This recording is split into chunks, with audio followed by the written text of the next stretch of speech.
Hello everyone, and welcome back to the channel for another Marvel Contest of Champions video. And in this one, we're going to be looking at week 4 of Eternity of Pain, the latest cycle that has the Scorpion boss.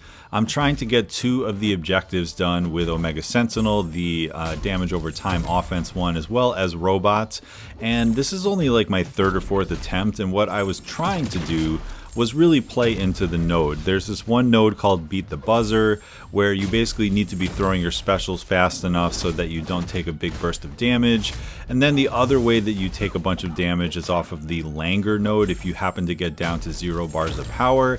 And then there's some other things going on in the fight. When you parry, you get a power gain, but if you throw your specials too close together, then you reverse the power gain, which is going to feed into that Langer. So, you know, I think the way you're properly supposed to play this fight is to like really manage your power with, you know, parrying when you need to, using the petrify when you need to, being on top of that Beat the Buzzer node, making sure you don't get to Langer, and then also dealing with the evade and the annoying specials of Scorpion and just like hoping that he doesn't turtle. And you know what ended up happening is I threw off one special and then I accidentally got to a special 3. And I was like, well, we might as well keep going. And that's what I ended up doing. Because when you sit at a special 3, a few things happen. First of all, you do end up taking one big burst of damage from Beat the Buzzer. But we fortunately have access to our self-repair regen buffs, which I'll explain a little bit later how those work and why they are constantly healing us up throughout this match. So that takes out Langer and Beat the Buzzer because we're never going to go below 3 bars of power, so both of those nodes are basically completely shut off. And then it just comes down to fighting Scorpion, who's annoying unto himself, but we do have a few safeguards against him as well. And, you know, dealing with the protection, which requires some knockdowns. So I don't really have much of a rotation here. I'm more or less trying to do mediums and then heavies to kind of like stack some of my debuffs, occasionally get the incinerates, and then removing the protection with our heavy attacks. But, you know, the interesting thing about Omega Sentinel here is that she has sort of that like interesting way of being immune to poison. Essentially, she takes no damage from poison debuffs, but she does technically take the poison damage that would come off of the sting bursts. So that's yet another good reason for us not to be using any special attacks here. But the other thing is she has this self-repair off of the poisons, or bleed is the way it works, and the way it works is anytime a new poison procs on Omega Sentinel, she gets a self-repair buff that will basically regen you. It doesn't stack, but it will regen you 20% of missing health. So, you know, if you have 1% health, you'll get close to 20% back. And then, you know, the more health you have, the less potent this buff is. But because Scorpion's Special 1 is going to be placing a few poison debuffs on you, you actually get a new proc of this every time a new poison happens. So it is possible to like have one of these regen buffs starting and then another one kind of comes up, and then you've already seen it a few times, including just like 2 seconds ago, but the auto block. And you know, the auto block is an excellent safeguard against those really annoying evades. There's almost nothing you can do about the evades, unless if, you know, I was playing safer than I am here, but I really was not expecting to get this solo, especially considering how many times I've already gotten hit.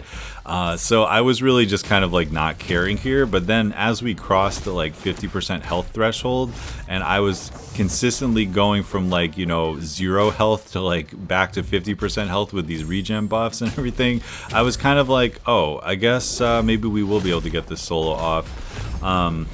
So we just kind of kept playing and went with it. So I'm gonna kind of just wrap up my thoughts on this fight because this is definitely a little bit cheesy, but I do think that it showcases Omega Sentinel's kit really well. Like, I mean, that auto block is just such an interesting way to like deal with evade.